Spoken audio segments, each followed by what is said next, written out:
arriving on the third level of the main terminal building. Baggage claim is on level 2. Well, this will end up an airplane for residents of Hong Kong. Calculated or robust departure attraction, and all the portion Spirit Airlines is known for their bright yellow planes, low fares, and having a different spin on in-flight entertainment. Looking on Twitter, the jokes about Spirit are endless, with one user referring to them as the Mile High Fight Club. So when I flew with them for the first time a few months ago, I was a little uneasy.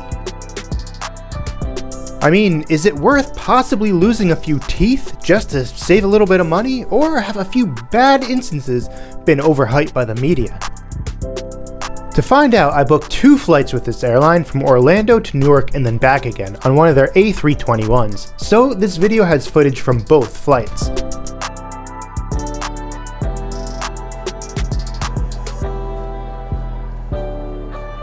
As a budget airline, Spirit charges for pretty much everything, like seat selection for $30, a carry-on bag for $45, and early boarding, which I shelled out $6 for. Also, I didn't check a bag, but if I did, it would have cost me another $40.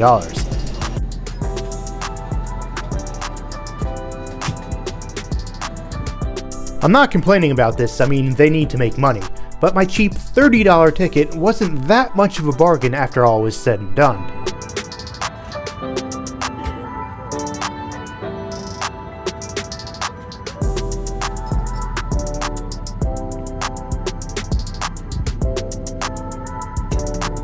Both of the flights that I took ended up being almost completely full, but the crew wasted no time in getting everyone seated and we left the gate without any issues.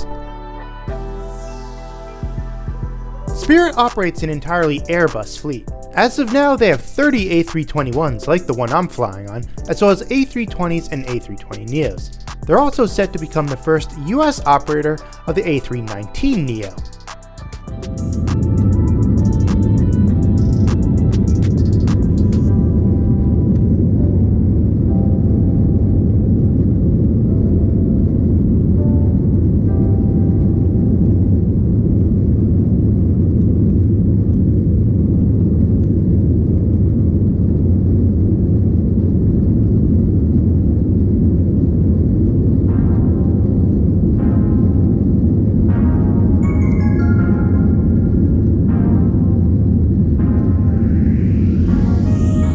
The cabin on this plane is pretty basic. There's 220 standard seats in a 3-3 layout and 8 larger premium chairs in the front.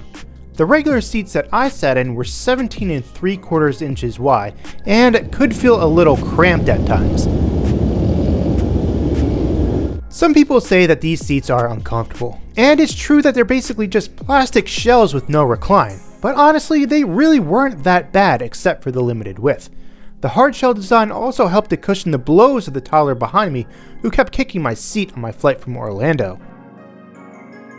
The legroom really wasn't that bad either, and I could easily fit my backpack underneath the seat in front of me. The tray table and the seat back storage situation was another story though. The tray table was tiny and was only big enough to hold a bottle of water and maybe a sandwich. There wasn't a seat back pocket, but instead just a few cords that held the safety card. I'm guessing these were designed this way to cut down on cleaning times between flights.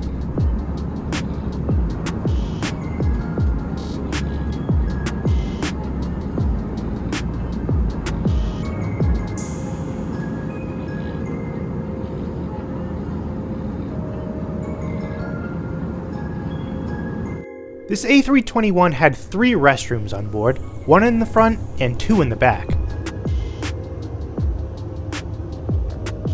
There were no menus on board because of the pandemic, but Spirit does offer food and drinks for purchase. I also want to mention how nice the crew was on both of my flights. As far as in-flight entertainment goes, you're pretty much on your own. There's no IFE systems and there was no Wi-Fi on the A321s that I flew on. However, Spirit does plan on installing Wi-Fi on all of their planes by the end of the year. So for now, it's best just to download some shows on your tablet. Spirit Airlines topped the Department of Transportation's list of passenger complaints in 2013 and then again in 2015, with dramatically higher rates than any other US airline. It seems like Spirit has turned things around though, because my flights were completely fine. It's true that the airline provides a bare bones experience and you'll need to pay for anything extra. But all the fees are clearly explained, and most importantly, the tickets are usually very cheap. So you get what you pay for. Airport. While the seatbelt sign is off, now will be a good time to use the lavatory, stretch your legs, or return anything that you've used during flight to the overhead bin. Once the seatbelt sign is turned off, we will ask you.